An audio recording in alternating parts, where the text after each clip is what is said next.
Good Wednesday morning, my dear brother or sister in Christ. I hope this Wednesday finds you in the middle of another productive week. I hope that you are getting ready for Bible study, of course. But more than anything else, I hope you're living your very best life through Jesus Christ. Well, as I am sure you already know, Nancy and I have been blessed to have lost a bit of weight in the last 10 months or so. And because of this, we have had to buy a lot of clothes this year. Clothes are expensive anytime, and every few weeks I've had to reevaluate what fits and what doesn't fit anymore, and frankly, what I'm going to do with it. You know, I feel a responsibility as your pastor to dress appropriately at all times. So this has gotten to be quite a problem of late. But thankfully, I was gifted recently with some very nice, gently used suit jackets, pants, and shirts from Brother Mike and Sister Sheila Rucker, which fit quite nicely and have saved me from yet another expensive trip to the clothing store. This indeed is a blessing. Thank you, Mike and Sheila. Folks from my generation generally appreciate hand-me-downs. I don't know about you, but I spent most of my childhood in them. Being a younger brother and having several older and larger relatives, my brothers and I were often gifted with clothes that were just like brand new. Some people may have an aversion to gently used clothing, but campaigns like Go Green and Save the Earth have made it popular once more.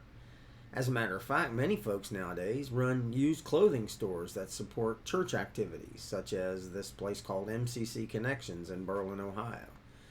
These folks use the proceeds to help people in need, like our church when we were flooded a few years ago, for which I'm certainly grateful.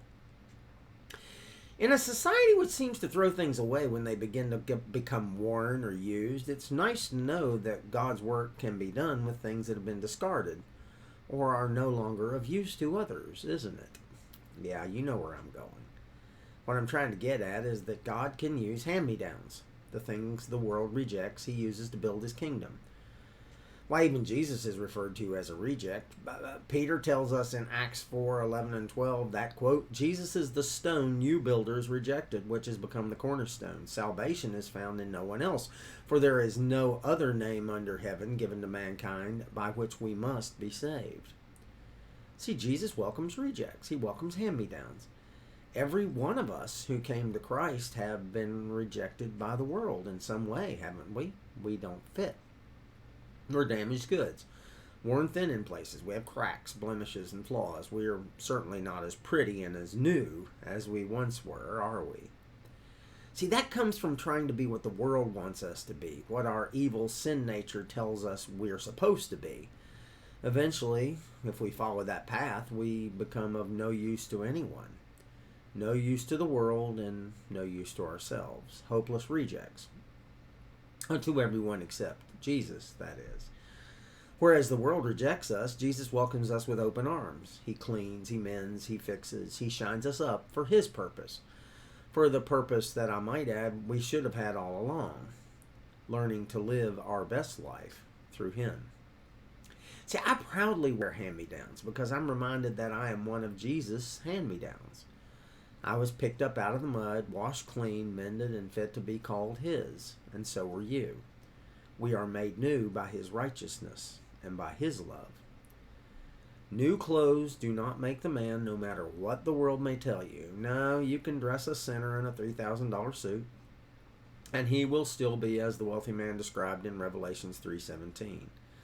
You say, I'm rich, I have acquired wealth, and do not need a thing.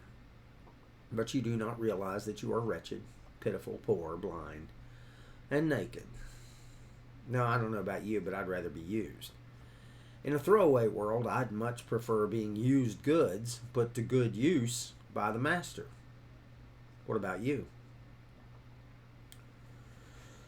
I hope you have a terrific day today. I hope that I'll see you in Bible study tonight. I want you to know that I'm here should you need me. I truly love you all, and I hope to see you Friday. Bye-bye.